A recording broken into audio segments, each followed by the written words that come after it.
second only to the United States Department of Justice. And there I took on everything from transnational criminal organizations to the big banks that were taking advantage of homeowners to for-profit colleges that were taking advantage of veterans. And then, of course, now I serve in the United States Senate as only the second black woman ever elected to the United States Senate. I serve on the Senate Intelligence Committee, where I've been in regular receipt of classified information about threats to our nation and hotspots around the world. I've traveled the world. I've met with our soldiers in war zones.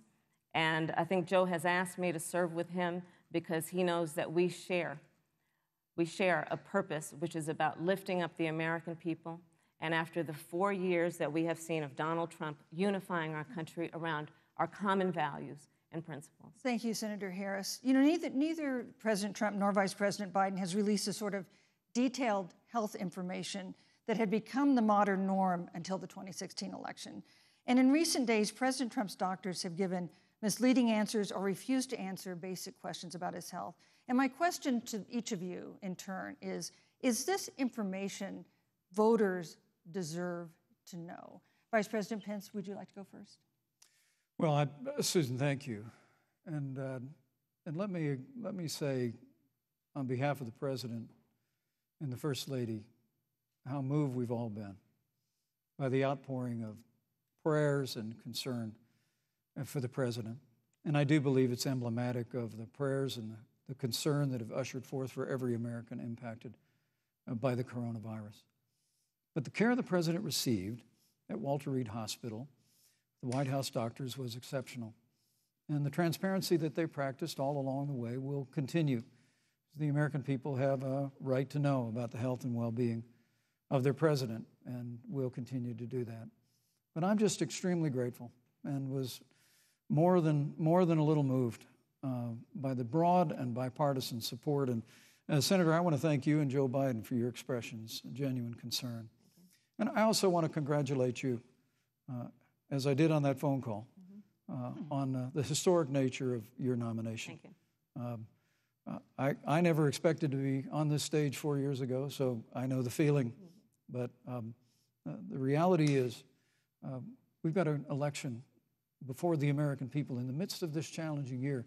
And the stakes have never been higher, but I think the choice has never been clearer. I want to give Senator Harris a chance to respond to the same question I asked, which is, do voters have a right to know more detailed health information about presidential candidates and especially about presidents, especially when they're facing some kind of challenge? Absolutely, and that's why Joe Biden has been so incredibly transparent, and certainly by contrast, the president has not, both in terms of health records, but also let's look at taxes.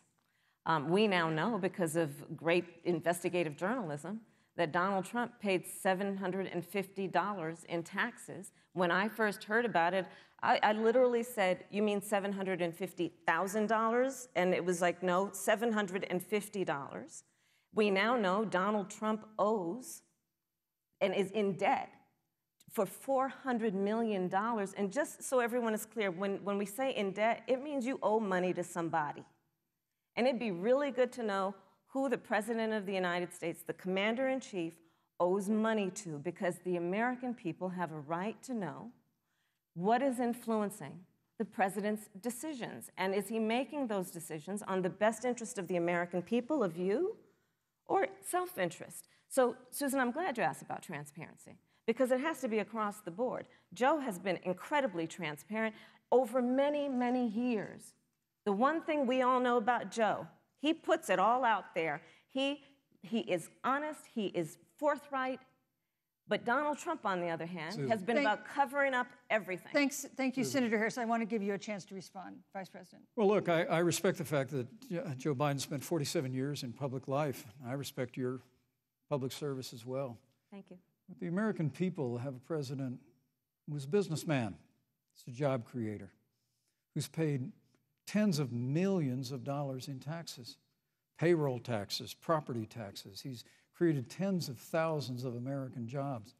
And the president said those public reports are not accurate. And the president's also released literally stacks of financial disclosures the American people can review just as the law allows. But the distinction here is that Joe Biden, 47 years in public service compared to President Donald Trump, who brought all of that experience 4 years ago. Thank you, Vice And President. turned this economy around by cutting taxes, rolling back regulation, Thank you, unleashing Vice American President energy, Pence. fighting for free and fair trade, and all of that's Thank on you, the Vice line President if Joe Pence. Biden and Kamala Harris. You know, that's a good White segue into our third great topic, segue. which is about the economy. This has been another aspect of life for Americans that's been so affected by this coronavirus. We have a jobs crisis brewing.